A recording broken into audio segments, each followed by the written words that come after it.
안녕하세요. 바림소리입니다. 이번 책은 영화 감독들이 들려주는 나의 청춘 분투기라는 책으로 17명의 감독의 이야기가 들어있는 데뷔의 순간입니다. 이 책은 한국영화감독조합에서 지었습니다.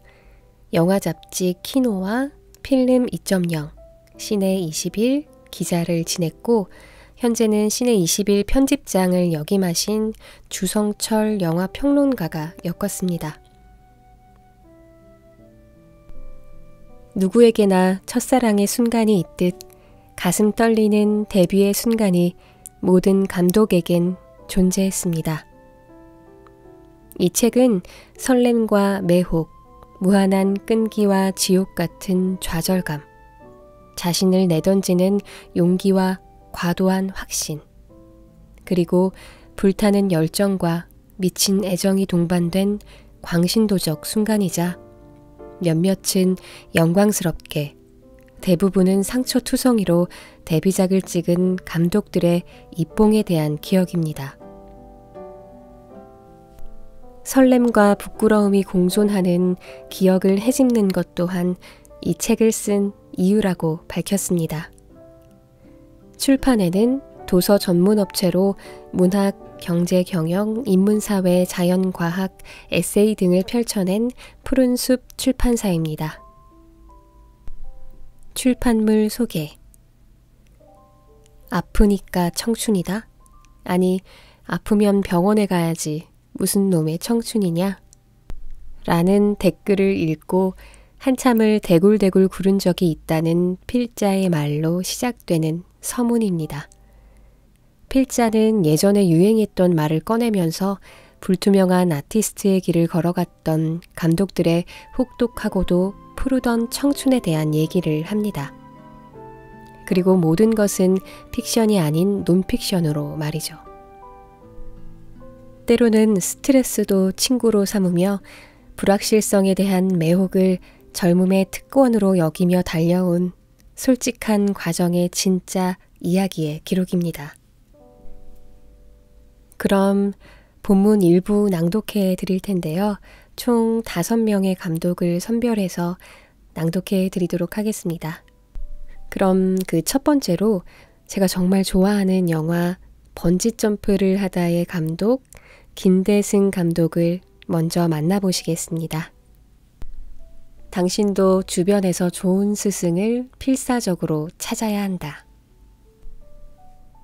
저 멀리 영화에 대한 기억을 떠올려 보면 아버지와 안방에 누워 TV 주말의 명화를 보던 기억이 난다.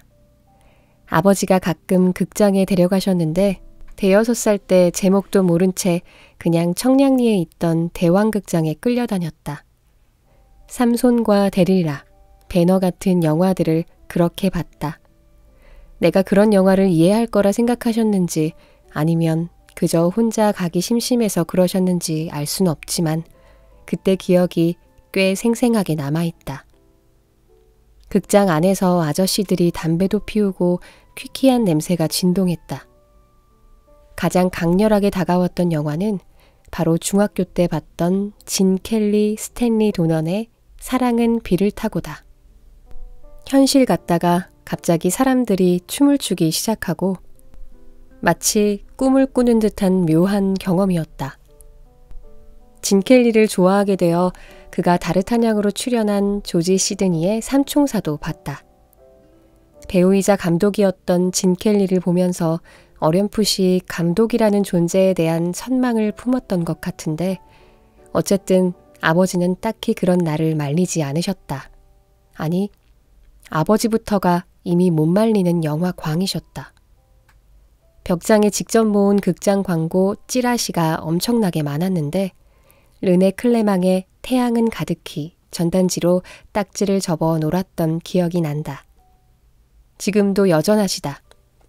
얼마 전에도 제이리 톰슨의 마켄나의 황금을 볼 수 있는 방법이 없냐고 물어보시더라. 그런 아버지의 영향으로 자연스레 영화에 빠져들었다. 사고로 일찍 세상을 뜬 형까지 포함해 사형제 중 막내였는데 두 형이 워낙 공부를 잘하는 모범생들이라서 나 하나쯤 어떻게 돼도 상관없다고 생각하신 것도 같다. 두 형은 부모 속을 전혀 썩히지 않는 좀 재수없는 스타일이고 나는 놀기 좋아해서 속을 좀 썩였는데도 별다른 간섭을 하지 않으셨다. 한 번은 중학교 때 시험을 망쳐서 풀이 죽어 있었는데 생전 그런 얘기 안 하시던 분이 야, 공부 못해도 사는데 아무 지장 없어. 대학 안 가도 돼. 기죽지 말고 살아. 라고 말씀하셨을 정도다. 어쩌면 그래서 고등학교 때 연극반 활동도 했는지 모른다.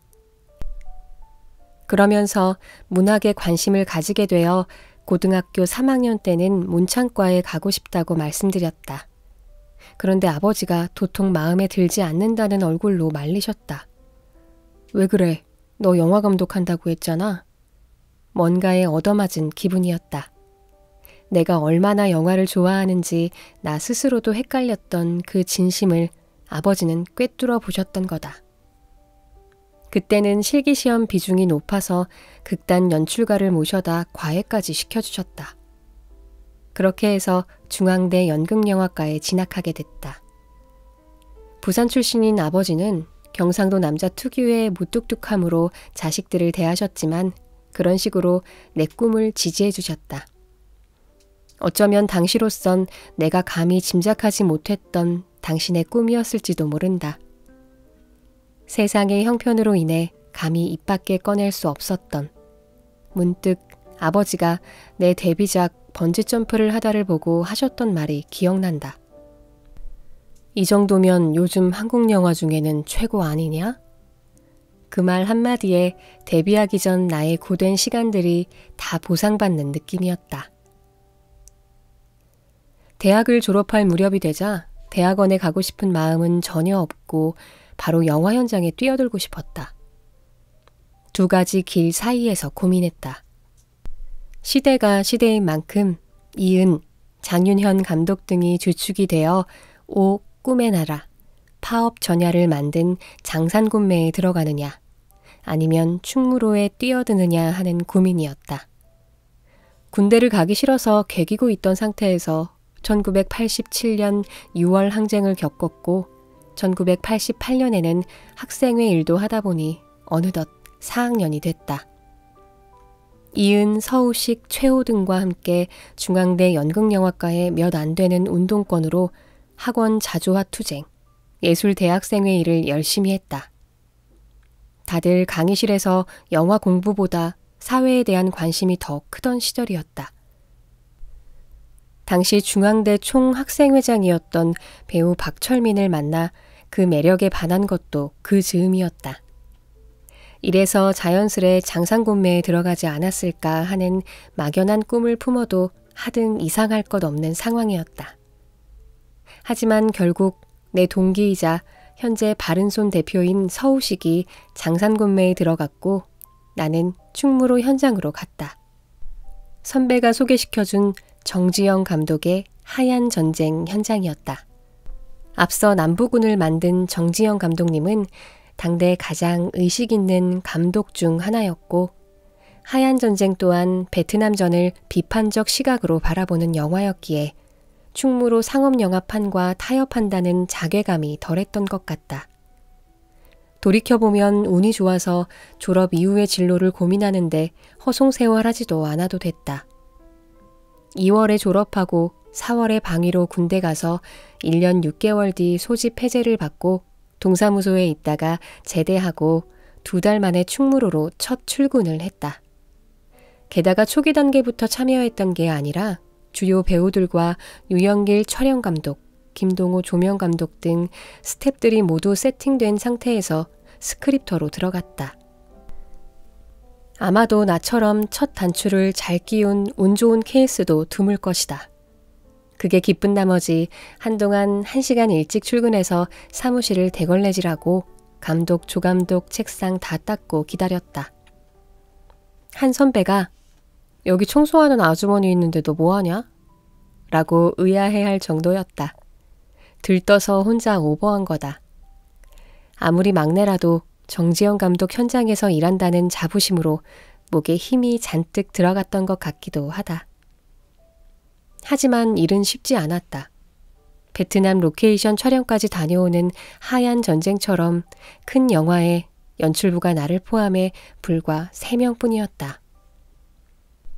심승보 조감독 밑에 나중에 폰, 아파트 등을 만든 안병기 감독과 내가 있었다. 일이 워낙 많기 때문에 정확히 분담해야 하고 무엇보다 노동량의 총량이라는 게 있기 마련인데 그런 상황이 비용 때문인지 다른 무엇 때문인지 얘기해주는 사람도 없었다. 규모가 작은 영화도 연출부가 최소한 4~5명은 있는데 말이다. 그래서 말이 스크립터지 멀티플레이어 혹은 슈퍼맨처럼 일할 수밖에 없었다.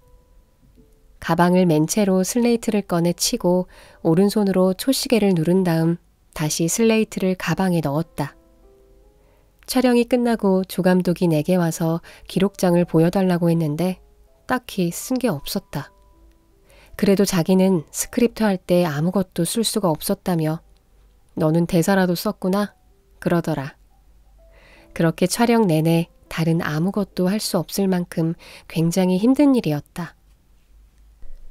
그 와중에도 현장이 어떻게 카메라에 담기는지 렌즈를 몰래 한번 들여다보고 싶었다.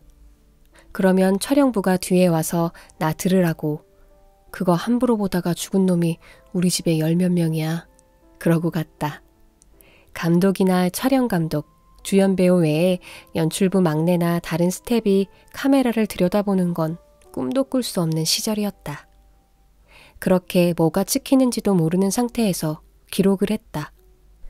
게다가 스크립터 일이라는 게 현장에서 장면 연결을 가늠하는 절대 기준이어서 잠시도 한눈을 팔 수 없었다. 가령 주인공이 담배 피우는 장면에서 앞에 컷에서 2cm쯤 피웠다면 다음 컷 또한 그 상태에서 피우기 시작해야 한다. 그래서 다음 컷을 찍을 때 감독이 아까 배우가 어디까지 피웠지? 라고 물으면 모든 스태프들이 일제히 나를 쳐다본다. 그런 것들을 다 알고 기록해둬야 한다. 담배를 얼마나 피웠는지 그 길이뿐만 아니라 담배 연기가 날아간 방향까지. 하얀 전쟁은 현장 용어를 하나도 모른 채 들어갔지만 고생한 만큼 많은 것을 배운 작품이기도 하다. 다만 후반 작업이 다 끝나 완성되는 것을 보지 못하고 떠나서 무척 아쉽다. 하얀 전쟁 다음으로 태흥 영화사에서 태백산맥 연출부를 구한다고 해서 당장 지원했다. 연출부 구인 조건이 전쟁 영화 경력자여서 나 말고 누가 있나라고 생각했다. 당연히 경력을 인정받아 합격했고 태흥 영화사 사무실에 나가게 됐다. 마침 영화사가 이사하는 날이어서 가자마자 이삿짐부터 날랐다. 하루 종일 이삿짐을 나르고서야 웬 머리 짧고 얼굴 시커먼 사람이 너냐? 그러면서 악수를 청했다. 그가 바로 김홍준 조감독이었다. 사실 하얀 전쟁 때 다혈질인 심승부 조감독 때문에 무척 고생했기 때문에 아, 난 왜 이리 조감독 복이 없나 하고 탄식했다. 하지만 함께 작업해보니 일도 잘하고 전혀 무섭지 않은, 아니 좀 다른 면으로 무서운 사람이었다. 오히려 철저한 준비와 치밀한 논리로 나를 힘들게 했으니까.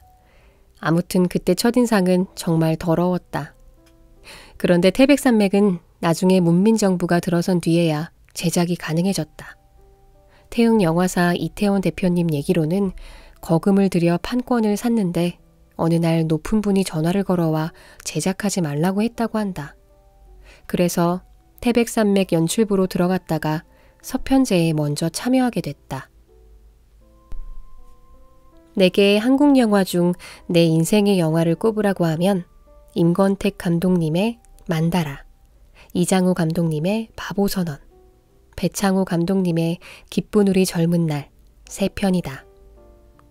충무로의 암흑기라 불리는 1980년대에 한국 영화의 탁월한 성취를 보여준 작품들이다. 그러니 임권택 감독님 연출부로 들어간다는 것에 어떤 경외심이 들었다.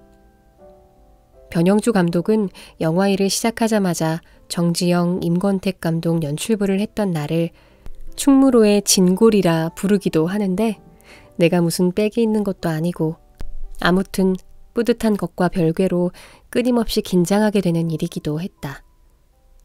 서편제는 내가 존경하는 사람들, 그러니까 임권택 감독, 정일성 촬영 감독뿐만 아니라 김수철, 김명곤, 이청준까지 참여하는 그야말로 꿈의 프로젝트였다. 정말 환장했다. 김수철의 음악은 원래 좋아했고 김명곤 선배님은 내 인생의 영화 중 한 편인 바보선언의 주인공이었다.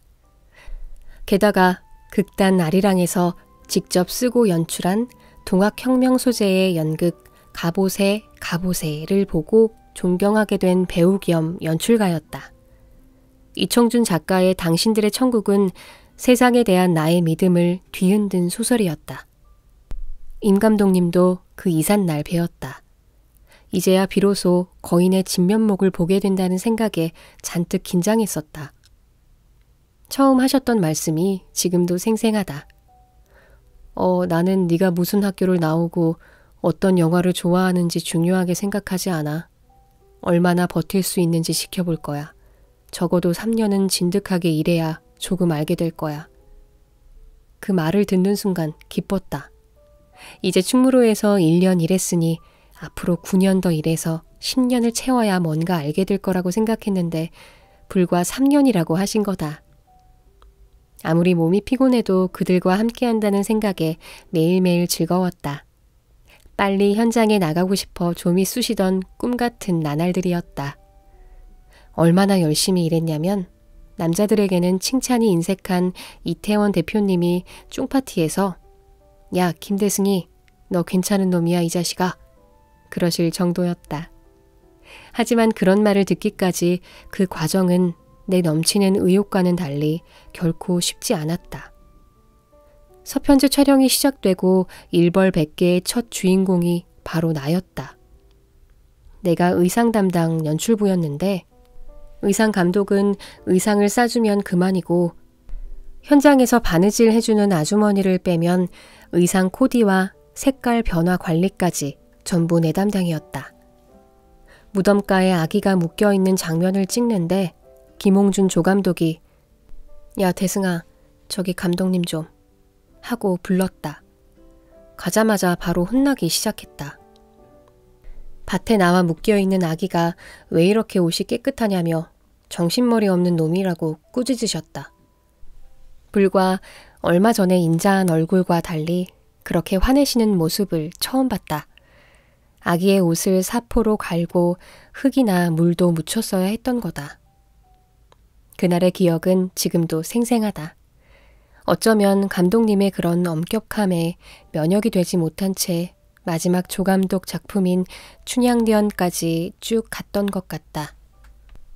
또한 그러면서 감독 김대승이 만들어진 것 같다. 태백산맥에 들어갈 때는 김홍준 선배가 장밋빛 인생으로 장편 데뷔를 준비하느라 연출부에서 빠졌고 세컨드가 조감독으로 올라가면서 자연스레 내가 세컨드가 됐다. 임 감독님의 노래 들지 못했다는 불안감과 내내 싸웠는데 그냥 그렇게 된 거다. 아무튼 기뻤다. 이제 눈앞에 닥친 건 태백산맥과의 승부였다. 사실 서편제 이전부터 준비했던 작품이니 10권짜리 소설인 태백산맥을 언제나 들고 다니며 달달 외웠다 해도 과언이 아니다. 감독님이 거기 그 염상진하고 염상구하고 뭐뭐 하는 장면 있잖아 라고 하시면 바로 딱 펼쳐서 드릴 수 있을 정도였다.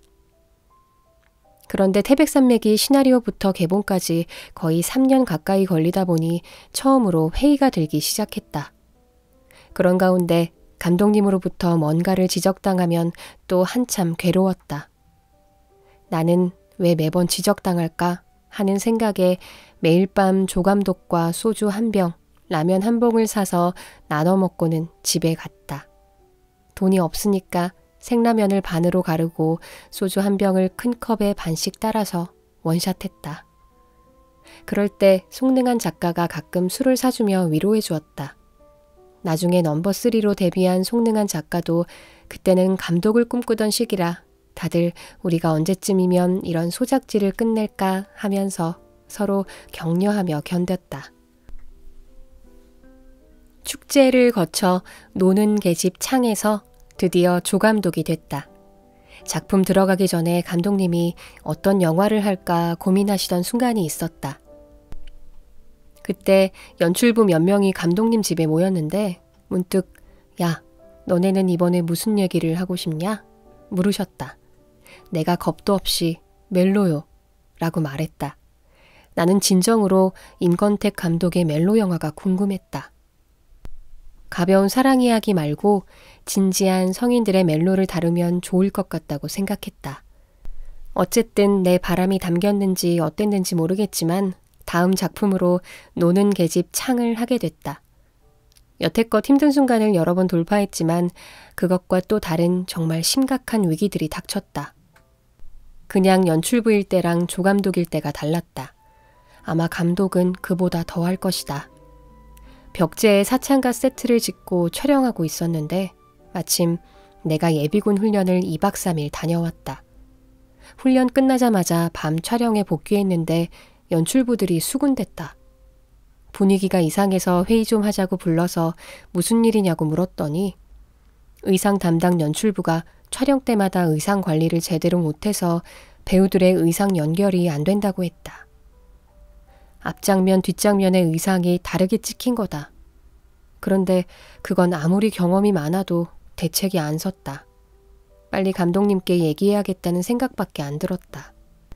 저 드릴 말씀이 라고 말을 꺼냈다가 너 언제 돌아왔냐고 묻기가 무섭게 사정을 알고는 노발대발 하셨다. 아니 그런 문제를 너희들끼리 끙끙대고 있으면 답이 나오냐? 하며 단도직입적으로 물으셨다.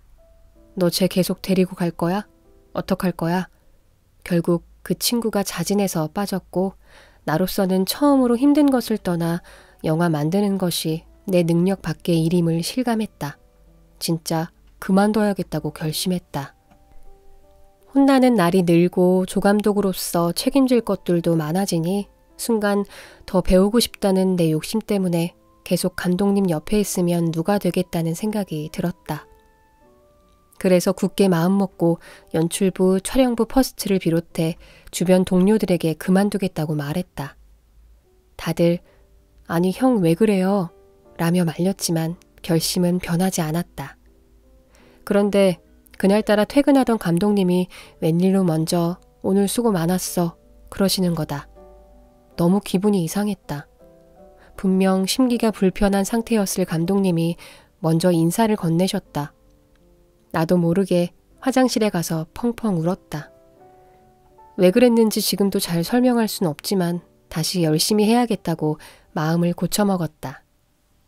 노는 계집 창이 개인적으로 사고 많이 치며 우여곡절 끝에 완성한 영화라면 조감독으로 두 번째 참여한 작품인 춘향전은 이를 갈면서 시작한 영화다.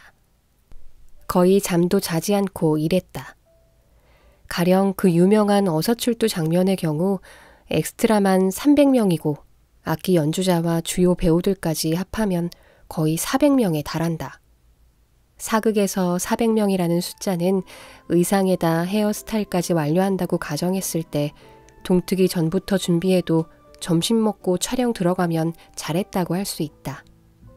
그런데 그게 싫었다. 더 잘할 수 있을 것 같았다. 그래서 연출부와 치밀하게 준비하고 시뮬레이션까지 다 끝낸 다음 오전 10시에 촬영을 시작했다. 그때 감독님으로부터 야, 너가 이제 좀 빨라졌구나 하는 칭찬을 들었다. 그러면 그 말씀에 또 신이 나서 더 열심히 했다.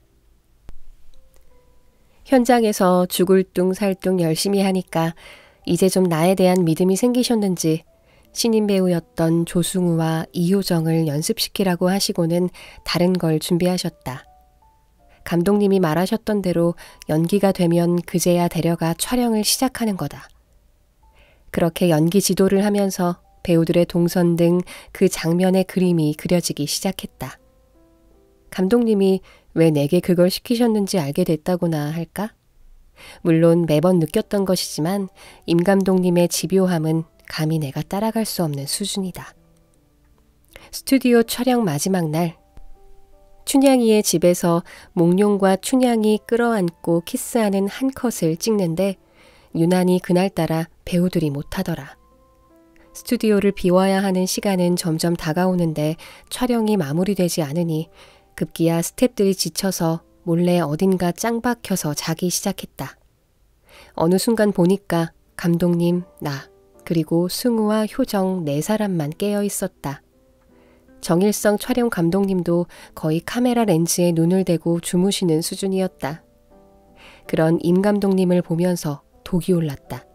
내가 시범을 보이고 다시 찍고 그런 과정을 반복했는데 결국 그날 오케이 사인이 나지 않았다. 나중에 오픈 세트로 옮겨 다시 찍기로 하고 촬영을 접었다. 그런데 며칠 뒤 오픈 세트에서 찍을 때는 똑같은 동작인데도 두 배우가 너무 잘 해내는 거다.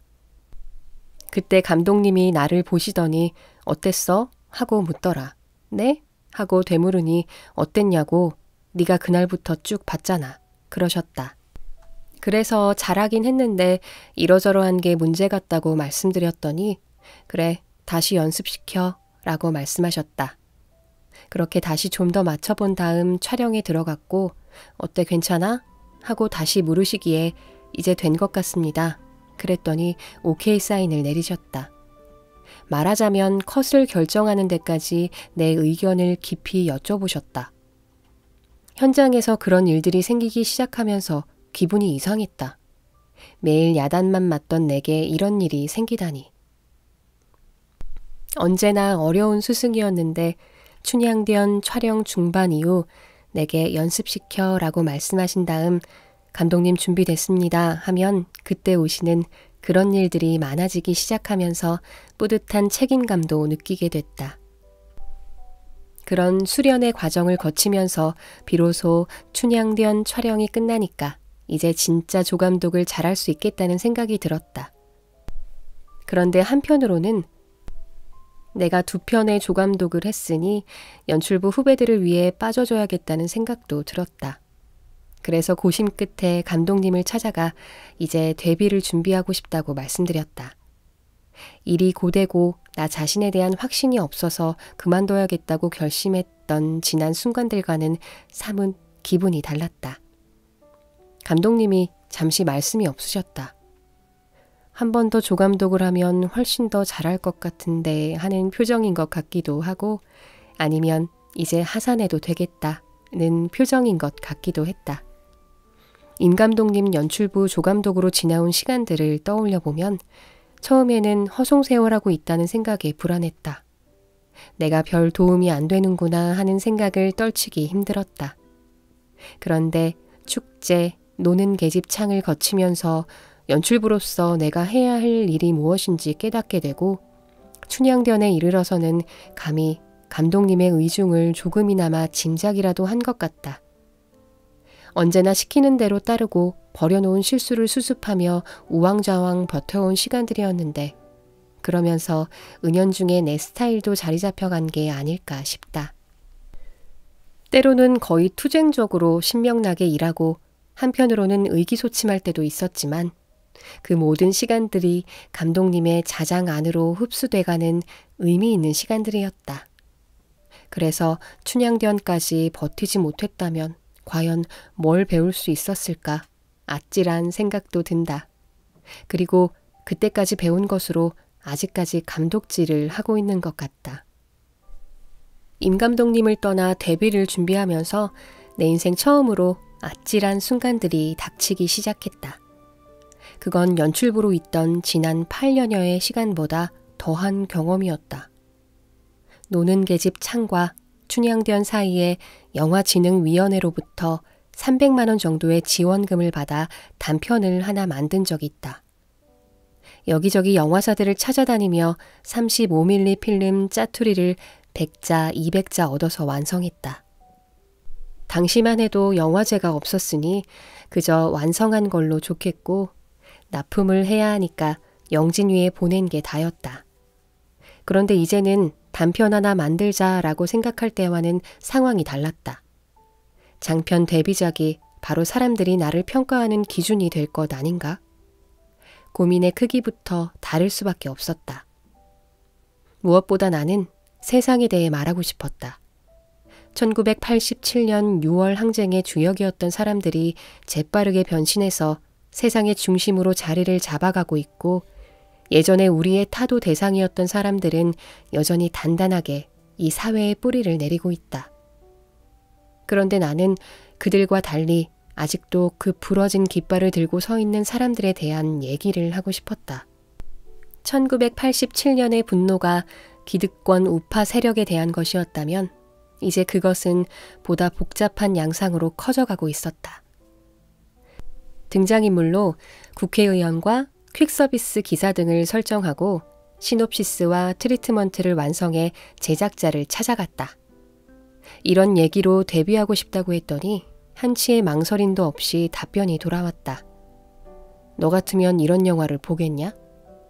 그래도 포기하고 싶지 않아서 얼마 뒤 당시 시네월드 대표였던 이준익 감독을 찾아갔다. 제일 좋아하는 영화가 뭐냐고 묻기에 임권택 감독님의 만다라라고 했더니 표정이 별로 좋지 않았다. 불안한 마음에 타르코프스키도 좋아한다고 했더니 표정이 더 어두워졌다. 잠시 뜸을 들이던 이준익 대표는 영화는 예술영화와 상업영화가 있는데 우리 회사는 상업영화를 하는 곳이에요. 라고 했다. 그래서 네, 알겠습니다. 하고는 사무실을 나왔다. 물론 나중에 이준익 감독을 만나서 그때 일 기억하세요? 라고 물었더니 전혀 기억을 못 하시더라. 아무튼 그날 허탈한 마음에 친구를 만나 술잔을 기울이며 그런 얘기를 했더니 나더러 개자식이라고 했다. 제작자 앞에서 타르코프스키 좋아한다고 말하는 미친놈이 어딨냐며. 그로부터 얼마 뒤 한 원로 영화인으로부터 전화가 왔다. 김대승 감독이요? 아, 네. 근데 아직 감독은 아니고 김대승은 맞습니다. 자신을 영화감독협회 누구라고 소개한 그는 다음 날 오후 2시에 충무로 아스토리아 호텔 커피숍에서 만나자고 했다. 무작정 어떤 제작자가 나를 만나보고 싶어 한다고 했다. 사실 정체가 불분명한 밑도 끝도 없는 그런 제의가 올 때는 거절하는 게 맞지만 혹시나 하는 마음에 나갔다. 약속 장소에 나갔더니 젊은 사람과 나이 든 사람, 그렇게 두 사람이 기다리고 있었다. 젊은 사람은 나이 든 사람을 고문님이라 불렀고 나이 든 사람은 젊은 사람을 대표님이라 불렀다. 완성된 시나리오를 받았는데 홍콩 장철의 감독의 외파리 같은 액션 영화였다. 그래서 잘 읽어보고 연락드리겠습니다 했더니 바로 이러더라. 기다릴 테니 여기서 읽으세요. 첫 페이지를 펼치자마자 잔인한 칼부림 장면이 이어지고 그 가운데 여자가 애를 낳고 하여간 첫 장면부터 너무 끔찍했다. 그런데 눈앞에 두 사람 분위기가 너무 살벌해서 안 읽을 수도 없고 눈은 활자를 따라가며 머리로는 어떻게 거절해야 하나 내내 고민했다. 그러다 용기를 내어 대표님, 죄송한데 저는 액션을 한 번도 해본 적이 없어서 라고 말끝을 흐렸더니 아, 그럴 줄 알았어. 그렇잖아도 우리가 홍콩 서극 영화에 무술 감독을 데려올 거라 김 감독은 드라마만 찍어주면 돼요. 라고 했다. 아무리 그래도 아니다 싶어서 최종적으로 거절했더니 정말 그분들 표정이 확 일그러지면서 진짜 외파리처럼 나한테 한 방 날아오는 줄 알았다. 다시 한번 왜 이렇게 안 풀리나 하는 생각에 주차장으로 갔다. 그런데 주차권의 확인 도장을 안 받아왔더라. 주차 요금이 5,000원 정도 나왔는데 지금 같으면 그냥 내 돈 내고 가겠지만 그땐 그러기가 힘들었다. 다시 커피숍으로 돌아갔더니 그분들이 여전히 앉아있더라. 그래서 들키지 않게 카운터까지 몸을 잔뜩 숙이고 거의 기어가다시피 해서 도장을 받아왔다. 정말 비참했다. 지난 몇 달간 겪은 일들이 너무 끔찍해서 다시 임 감독님에게 돌아가야 하나 라는 생각까지 했지만 그건 말도 안 되는 일이었다. 대학을 졸업하고 의기양양하게 하얀 전쟁 연출부로 들어갔고 모두 선망의 대상이었던 임권택 감독님의 연출부 생활까지 하면서 조감독도 했던 내가 처음으로 겪는 이상한 일들의 연속이었다. 조감독 생활을 청산하고 내 시나리오로 단숨에 멋지게 데뷔할 것만 같았는데 감독이 된다는 것은 전혀 다른 싸움이었다. 그때부터 생활도 완전히 엉망이 됐다. 낮에 깨면 고통스러우니까 새벽까지 컴퓨터 게임을 하다가 오후에 일어난다. 아니면 동틀 때까지 술을 마시고 역시 오후에 일어난다. 대충 뭘 좀 먹고는 또 게임을 하기 시작하는 거다. 그렇게 두어 달 지내고 나니 완전히 폐인이 되어버렸다. 영화만 바라보며 달려온 그 시간과 경험이 모두 수포로 돌아가는 느낌이었다. 그때까지 버리는 시간 없이 나름 착실히 살아왔기에 갑자기 주어진 그 시간의 진공 상태를 견딜 수 없었다. 더불어 임 감독님에게 큰 죄를 짓고 있다는 생각도 들었다. 분명 내 소식을 궁금해하실 테니까 힘을 내야 했다. 그러다 대학 친구인 서우식 PD로부터 전화를 받았다. 잘 되냐? 하고 묻기에 생각만큼 잘 안 되네. 천천히 다시 잘해봐야지. 그랬더니 요즘 하는 거 없구나. 그럼 퀵으로 시나리오 보낼 테니 한번 읽어봐. 그러는 거다. 무슨 영화인지 묻지도 않고 받은 시나리오 겉표지에는 번지점프를 하다라고 쓰여 있었다. 참나, 제목부터 뭐야 이건. 그리고 3시간 뒤에 전화가 왔다. 읽어봤냐? 야, 뭐야 이거. 무슨 스포츠 영화 아니야? 나 안 해 이런 거. 그랬더니 야 임마 좀 읽어보고 얘기해 라며 나를 나무랐다. 그래서 다시 읽기 시작했는데 꽤 재미있었다. 서편제, 태백산맥, 춘향전 같은 영화들만 했던 나로서는 요즘에는 제목을 이런 식으로 짓는구나 하는 생각도 했다. 돌이켜보면 데뷔작 번지점프를 하다를 비롯해 혈의 누, 가을로, 후궁, 제왕의 첩에 이르기까지 내 영화들은 하나같이 멜로 영화다. 어쩌면 그 시나리오를 받은 게 어떤 묘한 운명이었던 건지도 모른다.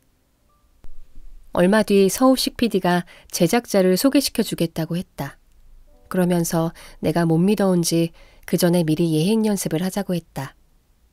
그가 질문을 시작했다. 너 제일 좋아하는 영화가 뭐야? 당연히 만다라라고 했다. 야, 안 돼. 기쁜 우리 젊은 날이라고 해. 하는 거다. 그 다음 질문. 이 시나리오에서 뭘 고쳐야겠냐? 이번에도 어디라고 얘기했더니 다시 또 야, 무조건 고칠 부분 없음. 알겠어? 고치고 싶은 게 있으면 나중에 도장 찍고 고쳐.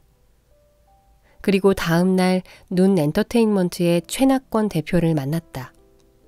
최 대표님의 질문이 그 전날 서우식이 내게 물었던 것과 신기하게 똑같았다. 배창호 감독의 기쁜 우리 젊은 날을 좋아한다고 했더니 나도 그 영화 진짜 좋아하는데? 라고 반색했고 시나리오가 너무 잘 나와서 전혀 고칠 데가 없네요. 라고 했더니 무척 마음에 들어 했다. 정말이지 서우식이 날 지옥에서 구원해준 은인이나 다름없다. 이런 비하인드 스토리를 들으면 배신감이 크겠지만 최낙권 대표님도 은인이긴 마찬가지다. 공동경비구역 JSA를 막 끝내고 돌아온 그래서 번지점프를 하다가 개봉할 때쯤에는 최고의 스타가 되어 있었던 이병헌과 캐스팅 당시 논란이 있기도 했지만 홍상수 감독의 오수정을 끝내고 배우로서 뭔가 달라져 있었던 고 이훈주 역시 내게는 은인이다. 그러니 우리 영화에 앞서 두 주연 배우를 더 멋지게 성장시켜준 박찬욱, 홍상수 감독도 은인이고 첫 촬영 날을 떠올려 보면 내가 쓸데없이 가오를 잡았던 것 같아서 지금도 부끄럽다. 나만큼 현장 경험이 많은 사람이 없다는 생각에 괜히 우쭐했던 것 같다. 처음으로 내 이름이 새겨진 의자에 앉아 첫 레디고를 외치고 오케이 사인을 냈는데 갑자기 이병헌이 한 번만 더 가면 안 될까요? 라고 해서 기분이 확 상했다. 그냥 가도 될 것 같은데 왜요? 하고 물었더니 자기 생각을 쭉 말했다. 충분히 납득할 만한 얘기였는데 괜히 자존심이 상했다. 어쩔 수 없이 다시 갔는데 이번에도 내가 내린 오케이 사인과 별개로 또 한 번만 더 가자고 했다. 기다리고 기다리던 데뷔작의 첫 촬영날, 최낙건 대표를 비롯해 지인들이 카메라 주변에 바글바글 모여있는 상황에서 내 좁은 소갈머리가 드디어 폭발했다. 촬영 감독이 오케이라고 했는데 내가 아니라고 했다. 가오가 상한다는 생각에 그냥 그랬던 것 같다. 그런 식으로 이병헌이 있으면 불안하고 또 싫고 그렇게 촬영 시작부터 배우를 미워하게 되니까 미치겠더라. 그런데 아무리 내가 경험이 많다 해도 오래전부터 TV와 영화를 오가며 활동한 이병헌은 나보다 훨씬 더 경험이 많은 배우다. 그가 얘기하는 부분과 내가 생각하는 지점을 잘 조화시키면서 나가야 하는데 내가 왜 괜히 그의 말에 상처를 받았는지 곰곰이 따져봤다. 또한 중요한 것은 주연 배우와 감독이 시작부터 사이가 틀어진다는 것은 모두에게 해를 끼치는 일이다. 지켜보는 스태프들의 불편함은 오죽할까? 그게 과연 감독의 자질이라 할 수 있을까? 내가 먼저 정리하고 편하게 내려놓아야 했다. 그러면서 이병헌도 나에 대한 믿음이 생기기 시작한 것 같다. 특히 이병헌은 여관 장면을 굉장히 좋아했다. 자신의 의견이 깊이 반영된 장면을 보고 있으면 애착이 생길 수밖에 없다. 감독이 자신의 영화를 사랑하는 만큼 배우도 스텝도 내 영화라는 느낌으로 애정을 갖게 된다. 감독만 자기 영화를 아끼는 게 아니다. 다른 사람의 애정도 챙길 줄 알아야 한다. 나중에는 감독과 배우가 서로 찾았다. 연출부들에게 병헌 씨 오늘 안 왔어? 하고 물어보면 누군가 병헌 선배 오늘 촬영 없어요 라고 답하고 나는 시무룩하게 그래도 좀 오지 라고 애틋하게 말끝을 흐리고 그렇게 모든 촬영이 끝나고 마지막 촬영지인 전주에서 서울로 올라오는데 나도 모르게 하염없이 눈물이 흐르더라. 내가 좋아하는 정서를 다른 사람들도 좋아할까? 내 영화가 이제 내 손을 떠나 사람들에게 어떤 평가를 받을까? 앞으로 내 영화 인생은 어떻게 풀려갈까? 그야말로 만감이 교차했다. 서울로 올라오는 그 몇 시간이 너무나 길고 슬프게 느껴졌다. 무엇보다 확신이 없었다. 배우와 스태프들과 행복하게 영화를 마무리했다는 느낌과는 또 다른 문제였다. 나중에 편집까지 끝내고 1차 편집본으로 내부 시사를 했다. 그런데 대표를 비롯해 다들 표정이 안 좋았다. 심지어 시나리오를 쓴 고은님 작가는 어떻게 내가 생각한 그림이 하나도 없어요? 라며 표정이 더 좋지 않았다. 그래서 의기소침해 있는데 최낙건 대표의 지인 하나가 나한테 슬그머니 다가오더니 이상하네. 나는 이 영화 너무 좋은데. 나중에 시사회 많이 하자고 해요. 그랬다. 그가 바로 나중에 미녀는 괴로워, 광해의 왕이 된 남자 등을 제작한 리얼라이즈 픽처스의 원동현 대표다. 그 말을 듣고 기분이 좀 나아지긴 했지만 그래도 긴가민가 했다. 드디어 언론 시사날, 서울극장 웃으면 안 되는 대목에서 사람들이 막 웃고 그러기에 망했구나 하는 생각에 밖으로 나가 담배를 피웠다. 그런데 안에서 박수 소리가 들려왔다. 그전까지 언론 시사라는 걸 경험해 본 적 없으니 을에 치는 박수라 생각했다.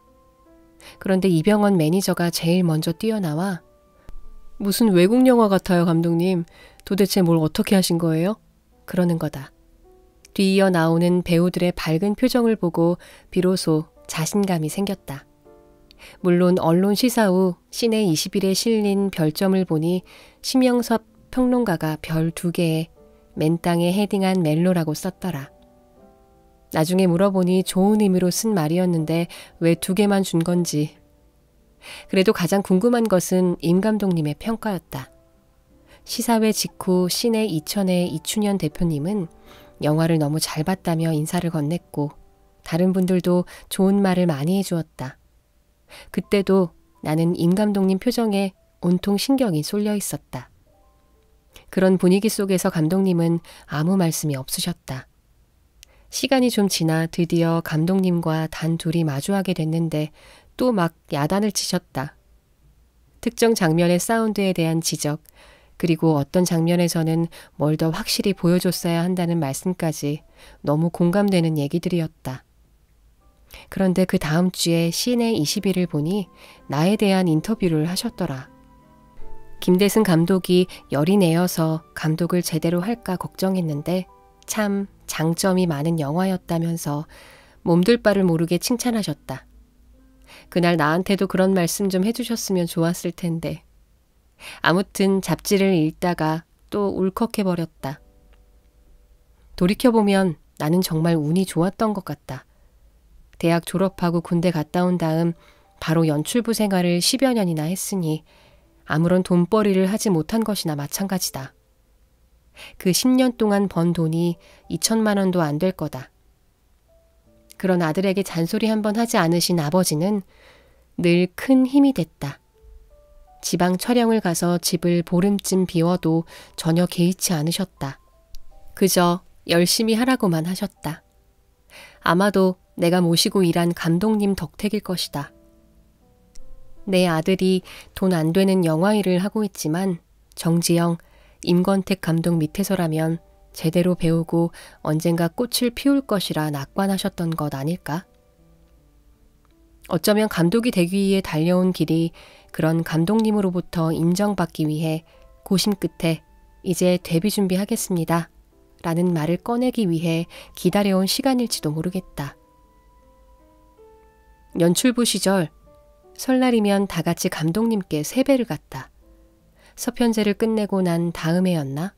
감독님이 김홍준 선배에게 홍준이는 올해 꼭 입봉하고 그런 덕담을 하셨는데 옆에 있던 내 몸에 전기가 통하는 느낌이었다. 나도 언젠가 저 얘기를 꼭 들어야겠다고 마음을 굳게 먹었다. 넌 하산해도 되겠다는 얘기 아닌가.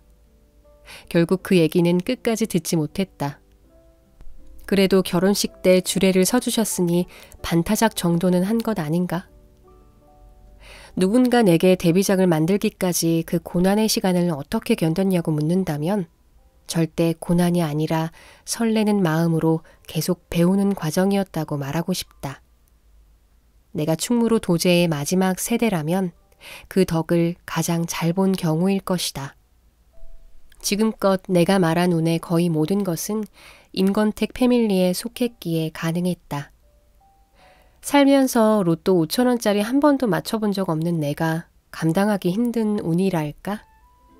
그 패밀리를 오래도록 떠나지 못했던 것은 나의 특별한 끈기나 인내 때문이 아니라 그냥 그 안에 있어 보면 도저히 떠날 수가 없었다.